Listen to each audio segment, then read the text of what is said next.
رکھنے کی چیز ہے۔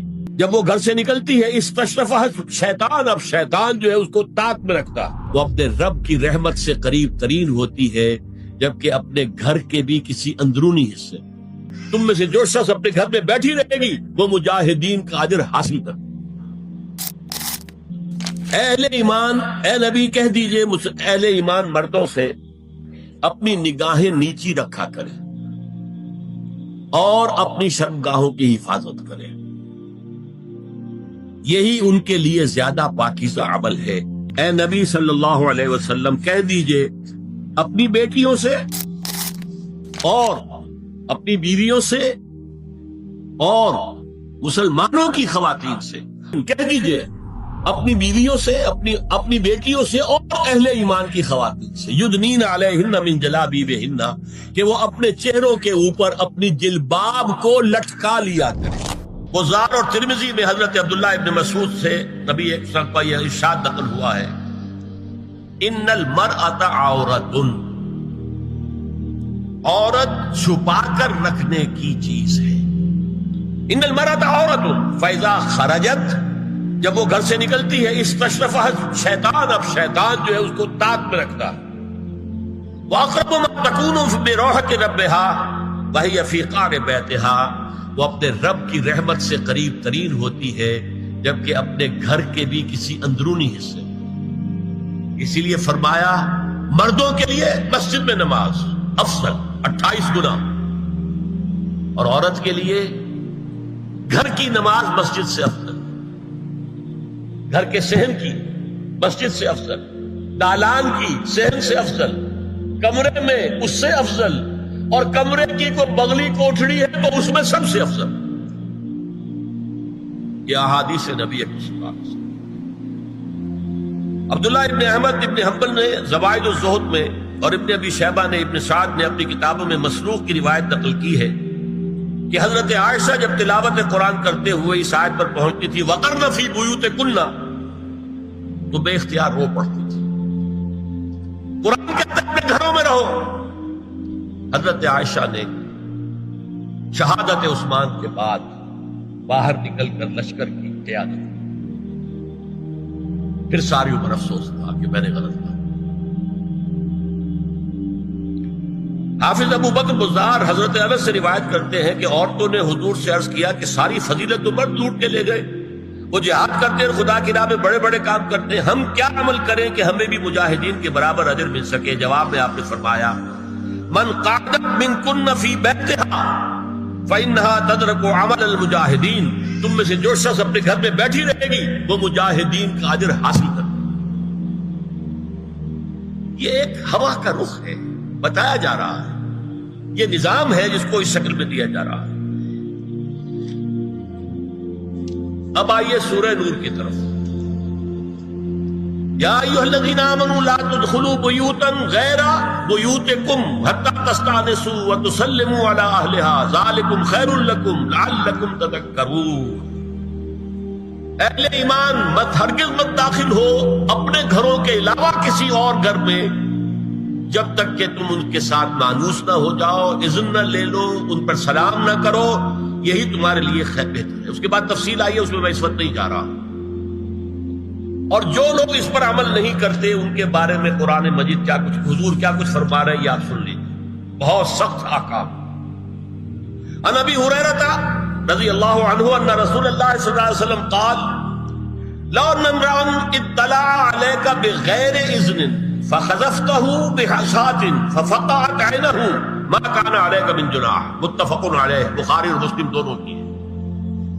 اگر کوئی شخص تمہارے گھر میں بغیر اجازت کے داخل ہو جائے اور تم اس کی سزا کے طور پر اس پر کنکریاں پھینکو اور اس کی آنکھ پھوٹ جائے کنکری سے تو تم پر کوئی گناہ نہیں۔ بغیر اجازت کے گھر میں آ گیا ہے، بغیر اذن کے، بغیر استئذان کے کنکریاں مارو اور کنکری سے آنکھ پھوٹ جائے، فما کان علیک من جناح، کوئی حرج نہیں۔ اب آ رہی ہے اصل آیت، قل للمؤمنین یغضوا من ابصارہم ویحفظوا فروجہم۔ ذالک ازکی لہم ان اللہ خبیر ما یصنعون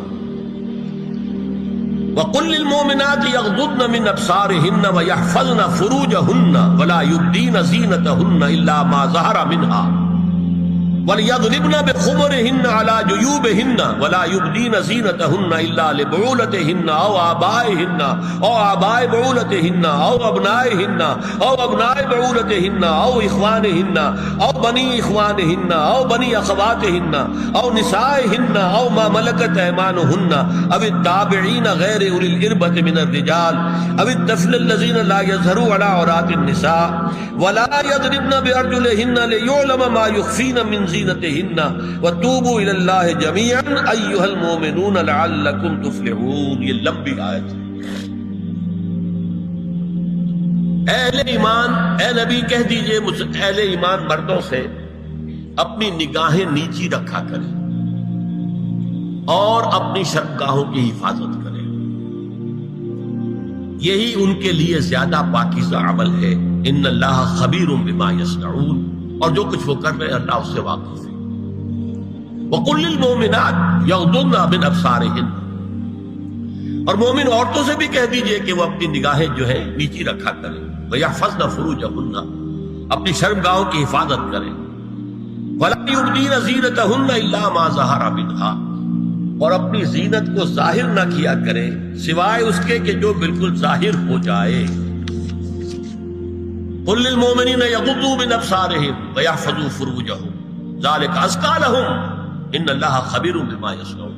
نوٹ کر لیجئے کہ یہ کہاں ہو رہا ہے؟ گھر میں داخلے کے بعد. گھر میں داخلہ اجازت سے، اور داخلہ ہوگا صرف محرموں کا. گھر کے اندر جو ہے وہ نامحرم تو نہیں آئے گا. یہ میں آگے بیان کر رہا ہوں.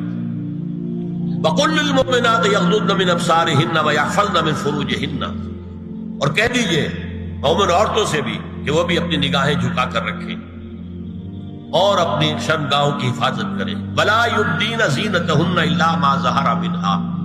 محرموں سے پردہ کیا ہے؟ محرموں سے اس کا نام ستر ہے.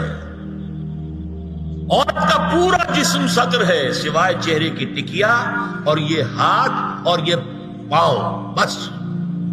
کیا مطلب ہے؟ بھائی بھی نہیں دیکھ سکتا بہن کے جسم کا کوئی اور حصہ، باپ بھی نہیں دیکھ سکتا بیٹی کے جسم کا کوئی حصہ. یہ ستر ہے. ستر محرموں سے پردہ ہے. وَلْيَضْرِبْنَ بِخُمُرِهِنَّ عَلَى جُيُوبِهِنَّ، یہ بھی گھر کے اندر کی بات ہو رہی ہے. کیونکہ میں پہلے بتا چکا ہوں جلباب ہوتا تھا جب گھر سے باہر نکلتی تھی عورت، تو وہ اپنی چادر لپیٹتی تھی اپنے گرد، چہرہ نہیں ڈھانپتی تھی. صرف چہرے کا حکم دیا گیا اس کے ضمن میں. وہ سورہ احزاب کی آیت ہے، وہ رہ گئی، وہ میں بیان کروں گا. اور خمار اوڑھنی ہوتی تھی جو گھر میں اوڑھتی تھی. گھر میں ظاہر بات ہے کہ جلباب تو نہیں لیا جا سکتا، آخر گھر کا کام کاج کرنا ہے. ہلکی سی اوڑھنی وہ گھر میں. لیکن فرمایا وَلْيَضْرِبْنَ بِخُمُرِهِنَّ عَلَى جُيُوبِهِنَّ، اور انہیں چاہیے کہ اپنی اوڑھیوں کے، بکل اوڑھنیوں کے اپنے سینوں کے اوپر، گریبانوں کے اوپر بھی مار لیا کریں. اب اس کے بعد فرمایا وَلَا يُبْدِينَ زِينَتَهُنَّ إِلَّا لِبُعُولَتِهِنَّ. اب یہاں یہ زینت کا لفظ آ رہا ہے چہرے کے، اور چہرے ہی میں کچھ سنگھار بھی ہوتا ہے. اب ان کے لیے کہا گیا کہ چہرے کی زینت، اور چہرے کے اوپر اگر کوئی بناؤ سنگھار ہے، زیور ہے، تو اس کی زینت نہ ظاہر کریں. مگر اب یہ یہاں تفصیلی آئی ہے، جو محرم ہے ان کی تفصیل. تو فرمایا کن کے سامنے ظاہر کر سکتی ہے؟ الا لبعولتہن، سب سے بڑھ کر تو شوہر، او آبائہن، اور یہ آپ نے باپ. اچھا، باپوں میں نوٹ کی نہیں، باپ حقیقی ہو، اخیافی ہو، اللتی ہو یا رضاعی ہو، یہ چاروں قسم کے باپ اس میں شامل ہیں. جس عورت نے دودھ پلایا تھا اس کا شوہر بھی باپ بن گیا. او آبائے بعولتہن، اپنے شوہروں کے باپ، یا ابنائہن، ان کے اپنے بیٹے. بیٹوں میں بھی آئیں گے چاروں، اللاتی، اخیافی، عینی اور رضاعی. او ابنائے بعولتہن، اور اپنے شوہروں کے بیٹے، ہو سکتا ہے شوہروں کی اور بیویاں بھی ہوں، تو ان کے بیٹے بھی، جو ستیلے بیٹے ہیں وہ بھی محرم، ان سے کسی شکل میں کبھی شادی نہیں ہو سکتی. او اخوانہن یا ان کے بھائی، او ابنائہن یا اپنے بیٹے، او ابناء بعولتہن یا اپنے شوہروں کے بیٹے، او اخوانہن یا اپنے بھائی، او بنی اخوانہن یا اپنے بھائیوں کے بیٹے، او بنی اخواتہن اپنا بھتیجا، شوہر کا بھتیجا نہیں، اپنا بھتیجا محرم ہے، اپنا بھانجا محرم ہے، شوہر کا بھانجا محرم نہیں ہے، او نسائہن یا ان کی عورتیں، اپنی عورتیں، جان پہچان کی عورتیں،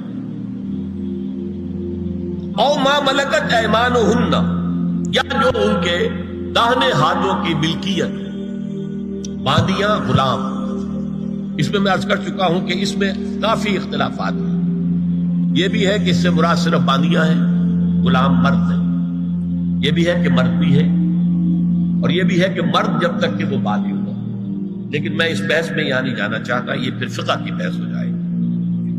اب التابعین غیر اولی الارباح، کچھ ایسے لوگ بھی ہوتے ہیں، کوئی کسی کے گھر میں کوئی اندھا آدمی رہ رہا ہے، یا کوئی اور کسی وجہ سے کوئی مریض ہے، اسے آپ نے بنا دے رکھی ہے، انہیں عورتوں سے کوئی سروکار نہیں ہوتا۔ اب الطفل الذین لم یظہروا علی عورات النساء، یا وہ بچے کہ جن پر ابھی عورتوں کے پوشیدہ حالات واضح ہی نہیں ہے، پتہ ہی نہیں ہے انہیں، ابھی انہیں جنس کا کوئی احساس ہی نہیں۔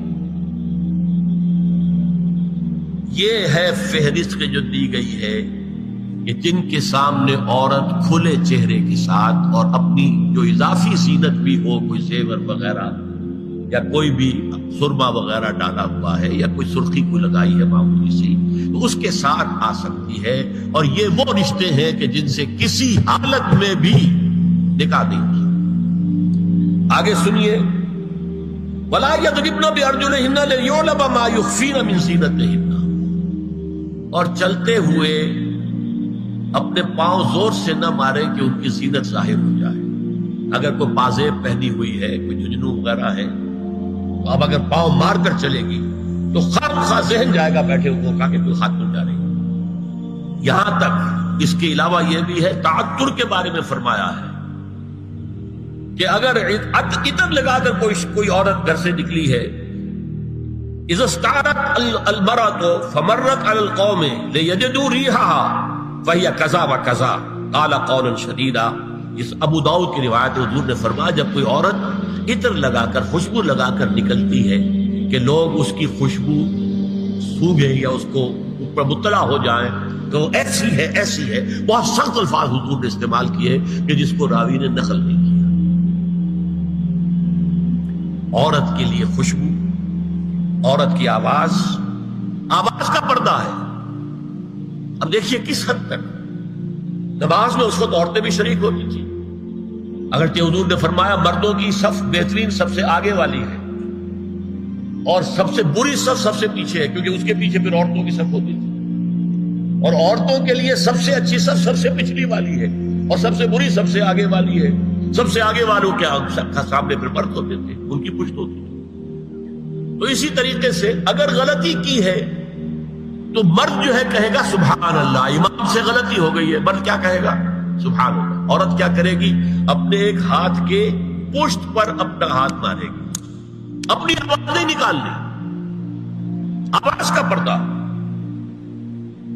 چھونے کا پردہ یہاں تک ہے کہ حضور نے کبھی کسی عورت سے ہاتھ نہیں ملایا، اور آپ جب بیعت بھی لیتے تھے تو بس زبانی الفاظ کہلوائے اور کہا ٹھیک ہے بیعت ہو گئی، یا ایک کپڑا پکڑا، اس کا ایک سرا اپنے ہاتھ میں دوسرا سرا خاتون کے ہاتھ میں، یا ایک تشت کے اندر پانی بھرا، اس میں ایک طرف اس نے انگلیاں ڈال لی اور ایک طرف حضور کی۔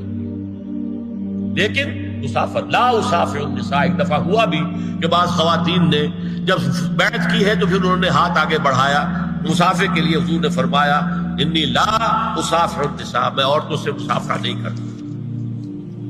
یا ایھا النبی قل لازواجک وبناتک ونساء المؤمنین یدنین علیہن من جلابیبہن ذلک ادنی ان یعرفن فلا یؤذین وکان اللہ غفورا رحیما۔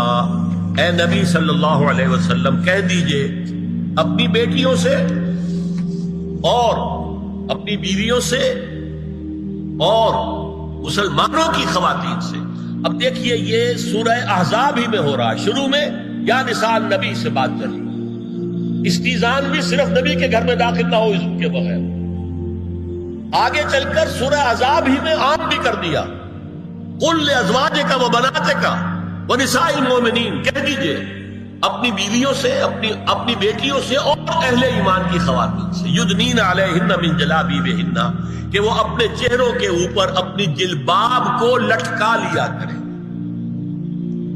چہرہ چھپ جائے۔ اب اس کی تفسیر میں چاہتا ہوں کہ آپ کو جو مختلف مفسرین نے کی ہے وہ آپ کے سامنے میں رکھوں۔ حضرت عبداللہ ابن عباس نے اس آیت کی جو وضاحت فرمائی ہے اسے حافظ ابن کثیر نے اپنی تفسیر میں اس طرح نقل کیا ہے، اللہ نے مسلمان عورتوں کو حکم دیا ہے کہ جب وہ کسی کام کے لیے گھروں سے نکلے تو اپنی چادروں کے پلو اوپر سے ڈال کر اپنا منہ چھپا لے اور صرف ایک آنکھ کھلی رکھے، دونوں آنکھیں بھی غلط ہیں۔ اور سن لیجئے،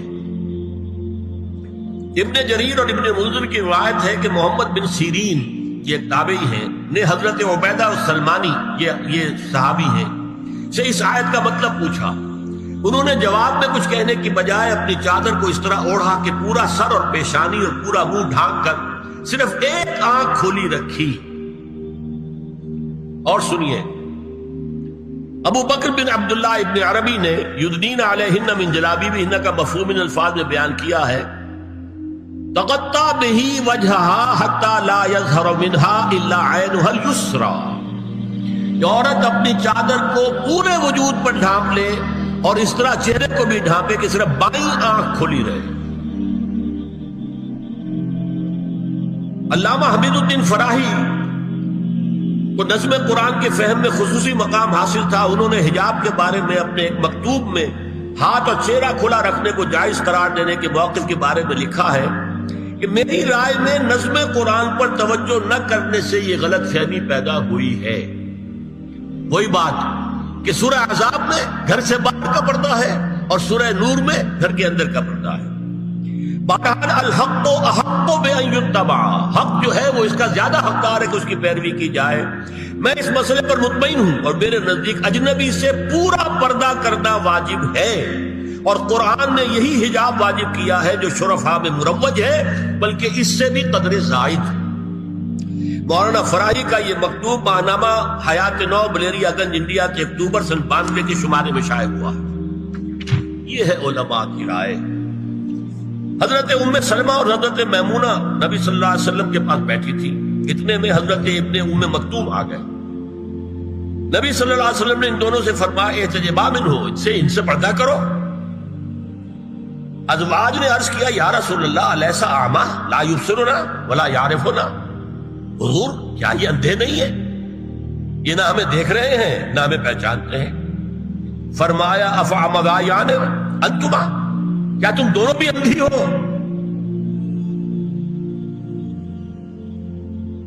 اللہ تم سرا نہیں، کیا تم نہیں دیکھ رہی ان کو؟ حضرت ام سلمہ تصریح کرتی ہیں ذالک بعد ان امر بالحجاب، یہ جب حجاب کا حکم آ گیا تھا تب حضور نے پھر یہ حکم دیا۔ اس کی وجہ کیا تھی؟ حضرت عبداللہ ابن مکتوم کا گھر میں آنا جانا تھا، تو اگرچہ اندھے ہیں لیکن یہ کہ یہ بار بار کا آنا جانا اس سے فتنے کا ایک دروازہ کھل سکتا، اس دروازے کو بند کر دیا گیا۔ حضرت عائشہ کے پاس ایک نابینا آیا تو انہوں نے اس سے پردہ کیا، کہا گیا کہ آپ اس سے پردہ کیوں کرتی ہیں، یہ تو آپ کو نہیں دیکھ سکتا۔ جواب میں حضرت ام المومنین نے فرمایا لیکنی انظر الیہ، میں تو اسے دیکھ رہی ہوں نا، اور مرد کو دیکھے۔ البتہ یہ کہ عام حالات میں آپ بازار میں چل رہے ہیں، عورت جا رہی ہے، کوئی باہر نکلنا پڑا ہے، تو اس حالت میں اگر وہ مرد کو دیکھتی ہے تو اس میں در حقیقت وہ فتنہ نہیں ہے کہ جو گھر میں آنے جانے والے لوگ۔ اب ایک آخری مسئلہ ہے، دو حدیثیں ایسی ہیں جو میری گفتگو کے خلاف جاتی ہیں اور میں دیانت کا تقاضا سمجھتا ہوں کہ وہ بھی آپ کے سامنے بیان کروں۔ حضور کے بارے میں یہ معلوم ہے کہ دو خواتین جو ویسے نامحرم تھیں وہ ان کے سامنے آتی رہیں اور آپ ان سے ملتے رہے، ایک آپ کی سالی حضرت اسماء حضرت عائشہ کی بہن رضی اللہ تعالی عنہ، اور ایک آپ کی چچا زاد بہن حضرت علی کی بڑی ہمشیرہ حضرت ام ہانی۔ یہ میں حدیث آپ کو سنا رہا ہوں۔ بکثرت احادیث سے ثابت ہے کہ حضرت اسماء بنت ابی بکر آپ کے سامنے ہوتی تھی، اور آخر وقت تک آپ کے اور ان کے درمیان چہرے اور ہاتھوں کی حد تک کوئی پردہ نہ تھا۔ حجۃ الوداع نبی صلی اللہ علیہ وسلم کی وفات سے صرف چند مہینے پہلے کا واقعہ ہے، اور اس وقت تک بھی یہی حالت قائم رہی۔ یہ ابو داؤد کتاب الحج۔ دوسری روایت حضرت ام ہانی رضی اللہ تعالی عنہا، جو ابو طالب کی صاحبزادی اور نبی صلی اللہ علیہ وسلم کی چچاداد بہن تھی، آخری وقت تک حضور کے سامنے ہوتی رہی، اور کم از کم منہ اور چہرے کا پردہ انہوں نے آپ سے کبھی نہیں کیا۔ فتح مکہ کے موقع کا ایک واقعہ وہ خود بیان کرتی ہیں جس سے اس کا ثبوت ملتا ہے۔ یہ ابو داؤد کی روایت ہے۔ یہ روایتیں ہیں، میں انہیں تسلیم کرتا ہوں، اور میں نے اب جو کچھ بیان کیا ہے اس سے یہ ایک بالکل برعکس بات سامنے لا رہی ہے۔ اب یہ ہے کہ یا تو ہم ان دو حدیثوں کو اصل مان کر باقی ساری حدیثیں جو ہیں ان کو ختم کر دیں۔ میں تو آپ کو سنا نہیں سکا، میرے پاس تو بہت زیادہ حدیثوں کا مواد تھا۔ چہرے کے پردے کے لیے حدیثیں، استیزان کے لیے کتنی حدیثیں ہیں، چہرے کے پردے کے بارے میں بہت زیادہ حدیثیں ہیں۔ حضرت ام خلاد ایک خاتون تھی، ان کا بیٹا ایک غزوے میں شہید ہو گیا، وہ اس کے بارے میں کچھ پوچھنے کے لیے حضور کے پاس آئی، صحابہ بیٹھے ہوئے تھے، انہوں نے نقاب ڈالا ہوا تھا، منتقبۃ، نقاب کا لفظ بھی حدیث میں موجود ہے۔ یہ لوگ کہتے ہیں نقاب تو جو ہے یہ بعد کی پیداوار ہے، یہ لفظ کوئی ہے ہی نہیں۔ حجاب کا لفظ قرآن میں ہے، جلباب کا لفظ قرآن میں ہے، خمار کا ذکر قرآن میں ہے، اور یہ منتقبۃ نقاب ڈالی۔ لوگوں نے کہا عجیب عورت ہے یہ، اس کا بچہ شہید ہو گیا ہے، مطلب یہ کہ سخت صدمے کی کیفیت، اور اس وقت بھی اس نے نقاب ڈالی ہوئی ہے۔ تو انہوں نے جواب دیا ان ارزو ابنی لا ارزو حیائی، میں نے بیٹا کھویا ہے، اپنی حیا نہیں کھوئی ہے۔